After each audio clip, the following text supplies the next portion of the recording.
Okay, sweet. So this is a very pretentious name for an event, but the idea here is that in the DeFi world, we actually have a very different environment than in traditional financial settings, because we have this sort of programmable environment, and we have seen this be used historically in AMMs, for example, where LPs who can't respond in low latency commit to strategies in advance in programs and have these strategies sort of update to market information.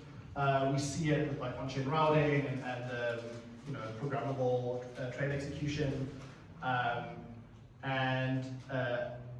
The reason we wanted to have this event is because we think that this landscape is like fundamentally changing, and there's a lot of room for discussion. And so I'll sort of try to set that scene here. I think there's many sort of different sides to this, like this broader DeFi world, prediction markets, and the agentic supply chain, which is sort of kind of shaping up. But today will be a little bit more DeFi like proper focused. So the mental model that we like to talk about, at least at Flashbots, is also, hi, my name is Quintus, I'm from Flashbots Research. The way we like to, like one hypothesis we have, or conjecture, is that there's this kind of like MEV trilemma, where when you have some competition, that competition ends up being expressed in basically one of three ways, or some combination of them.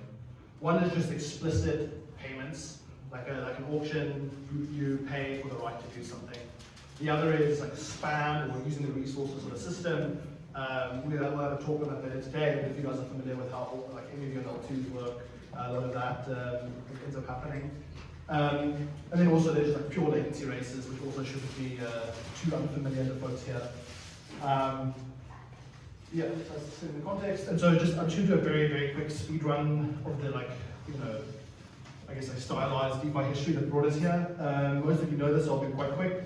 So in the beginning, there were AMMs and users, and AMMs were like the home of passive LPs. Passive LPs didn't know, like weren't updating the fresh market state. They had no idea what was going on in the market, and so they were subject to a lot of arbitrage. At the same time, users didn't actually know what state their AMMs would be in when they traded against them, and because of this, users would have like wider spreads, inefficient routing, and maybe reverts when they shouldn't have had reverts. Even today, like we've done some data analysis. Even today, the like spread, like the added slippage, basically, if it's suboptimal routing, is somewhere between like 2 and 5 or 6 bips. If you use like some like median or mean, and then if you look at the tail, it goes up to like 50 plus bips. And part of this is because multiple transactions land in the same block, and part of it is because the infrastructure just isn't keeping up, and transaction routes are like determined multiple blocks before a transaction even lands. And obviously the state of the chain changes in that time. And so both the users and the passive LPs are kind of acting blind in the system. Yeah, I kind of said that already. Okay, and then the first like interesting evolution to the system, maybe not historically accurate, but to the story at least, is these RFQ systems in which active liquidity now becomes an option for people who want to settle on chain. So RFQ systems connect active market makers with users, and the reason I use these straight arrows instead of curvy ones is because it quotes a firm. And so now users have this like more guaranteed kind of execution through RFQs, and what we've seen, if you look at UDX, if you look at CowSwap, the majority, if not the vast majority of volume goes against these active market makers, partially because they can handle large trades better and absorb like $1 million plus trades, and partially because there's uncertainty about on-chain liquidity. Solvers who bid in these auctions have to discount that on-chain liquidity, and they have to factor in the fact that their routing will also be suboptimal. And so passive on-chain liquidity is being largely put under pressure by active on-chain liquidity.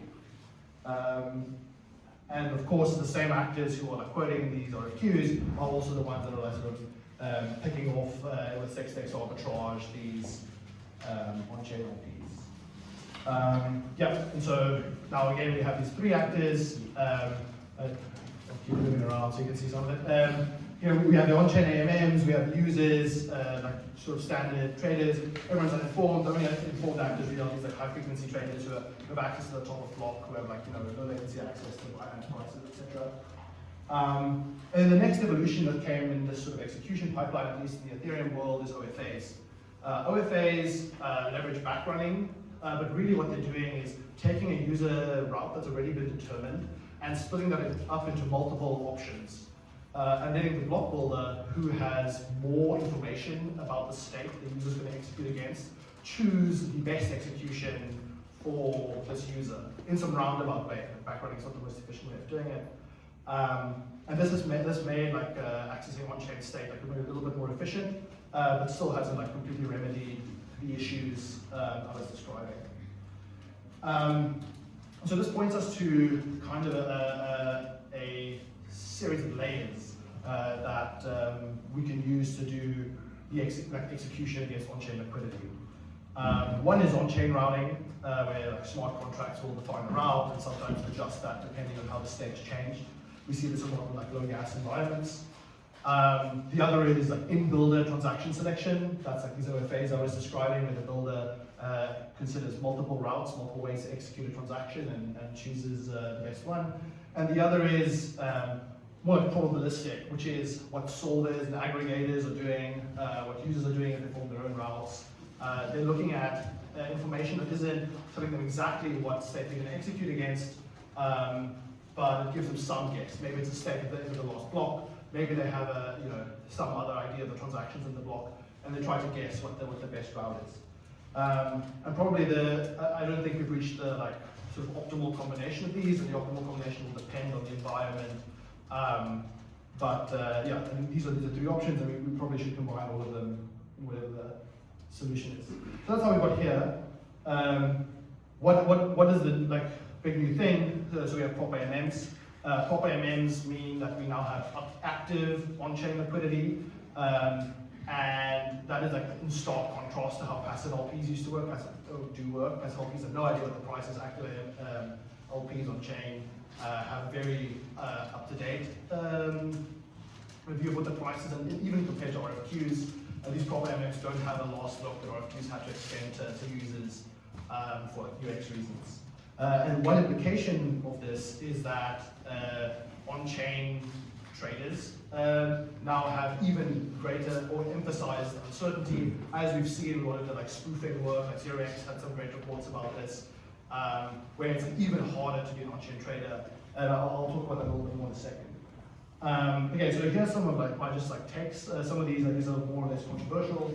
So the first one, takers have this complex job of not even dealing with unpredictable liquidity, but also dealing with spoofing, which is tough.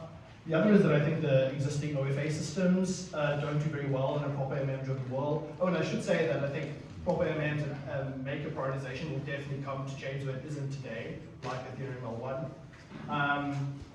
And the reason this is true is because prop AMMs do flow segmentation, and backrunners will probably not have the same spreads that users have. So backrunners already pay extra LP fees, extra gas, and now they also have wide spreads. Probably harder for them to improve user execution. Yeah, and obviously on-chain passive LPs are now under even more pressure because in the past they had some moat where volume like liquidations that stayed mostly on-chain would go to these passive LPs even if they didn't have the best quote compared to like RFQs.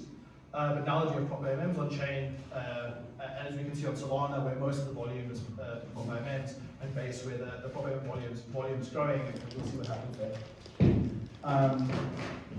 And so just for context, this is some 0x research, which has been really good. If you look at the robot EVM's Twitter, very good. But this is the latency of aggregators on Base. And what I wanted to point out here is that like the block time is effectively there, 200 milliseconds. And most of the aggregators, which is the traditional way we use to route trades, have a higher latency than the block time, which tells you that there's going to be very outdated information being used to form these routes. And that like, plays into this problem that they're seeing. The other data I wanted to highlight was from, I think, the Gallagher team, the Titan guys.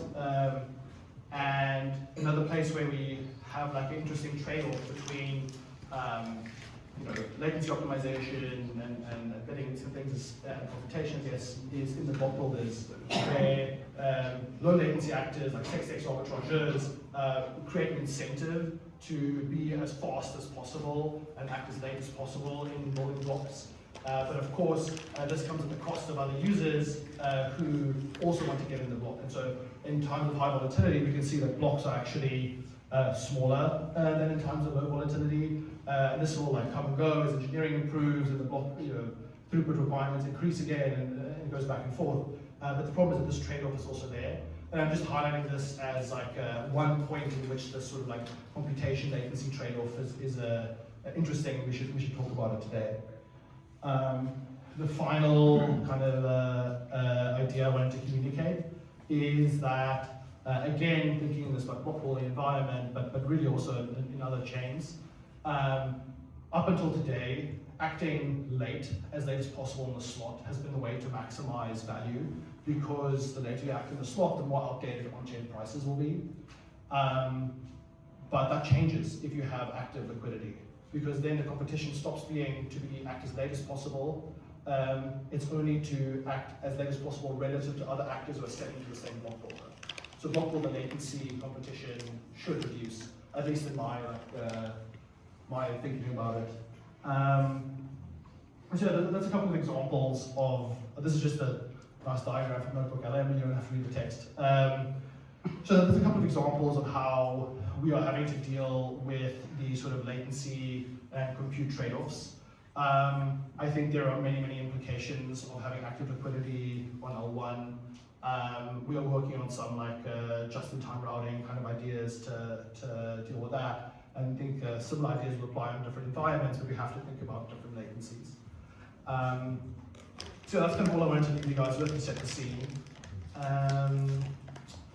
Yeah, I guess now we move on to questions, if anyone has any questions.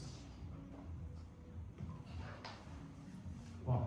I'm sorry, I might have missed something, but you said that maker prioritization reduces HFT gains. Doesn't it just change it because you're trying to wait to the absolute last second to get your cancels in?